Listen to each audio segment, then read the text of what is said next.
First one we're going to do is just a static TVA activation. So you're going to be laying on your back. Oh, gross.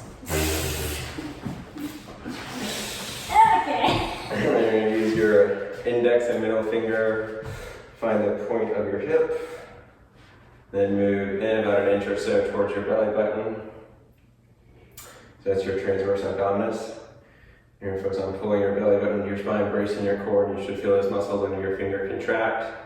You also might feel the low of your back, the lower part of your back, kind of pushing into the ground more. And we'll hold that first for 30 seconds. What do you feel, Emma? Feel lengthened lower spine. Feel like my abs are kind of pulling together towards my midline. And engaged.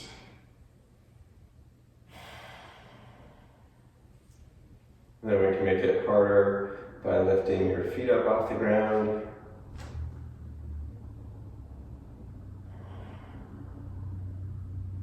Then you can make that even a little bit more challenging by extending one leg out.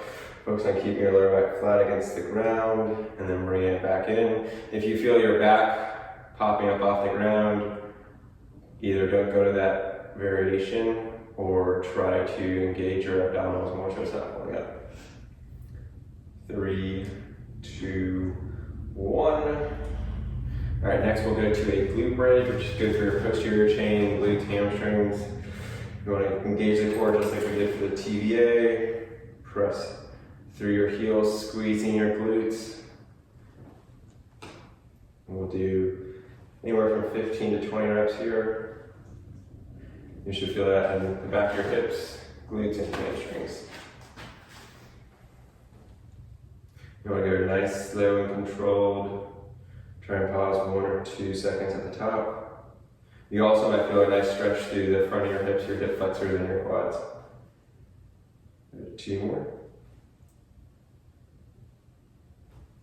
All right, then we're going to flip over. We're going to go to a bird dog next. So you start on all fours. Pull your belly button into your spine, bracing your core, just like we did for the TVA activation. You want a nice flat lower back, hips parallel to the ground. And you're going to extend the opposite arm and leg. We're going to hold that there for 30 seconds.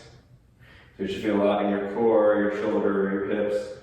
And you want to imagine like you're trying to balance a cup of water on your lower back. You don't want your hips rocking side to side too much. You also don't want your lower back to be too arched or rounded. Let's give it 10 more seconds on this side. And then we can make this a little bit harder by bringing that knee and elbow together to make a little bit more of a dynamic motion here. It's going to be harder to balance. And then you can get a little more glute activation by squeezing that glute to kick that left leg behind you. 3, 2, 1. Let's go ahead and switch sides. Hold it first. What muscle do you feel like you're using now? My core, my glute, my hamstring, and my shoulder. Make sure you're also breathing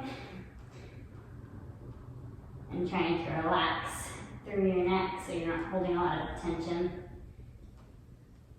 Go ahead and bring that knee and elbow in together if you want. You can squeeze that right glute this time to kick that leg behind you, make it a little more challenging. If that feels too challenging, if you feel like you're wobbling a lot, you can just hold it there. Good, 10 more seconds.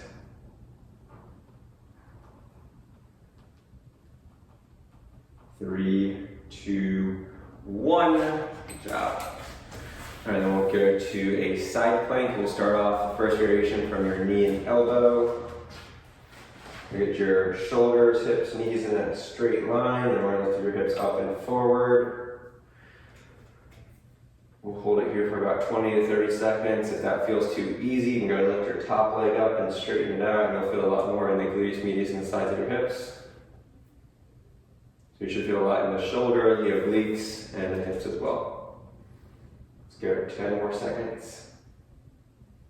And make sure you're not sinking into this bottom shoulder, that you're pushing up and away, and you're not letting those hips rock back with your stacked right over top. 4, 3, 2, 1. Let's go to the other side next. So same thing on the side. Curl your feet behind you, get your knees, hips, and shoulders in a straight line. Lift those hips up and forward. Make sure you're actively pressing that bottom arm into the ground to stabilize your shoulder. And again, if this feels too easy, you can go and lift that top leg up, straighten it out, and you'll get more activation in your hips and your obliques. Here, 10 more seconds on the side. Make sure you're lengthening your spine so you're really tall from the top of your head to the bottom of your heel or to your knees. 4, 3, 2, 1. All right, then we can also add in a wall sit. It's going to be more for your quads and calves. So feet about shoulder, hip width apart. Then you want to drop down to where your knees are about 90 degrees or your femurs are parallel to the ground, but don't go, if you have knee problems, you don't want to go down too far. Focus on actively driving your feet into the ground to feel a lot of activation through your quads or your thighs.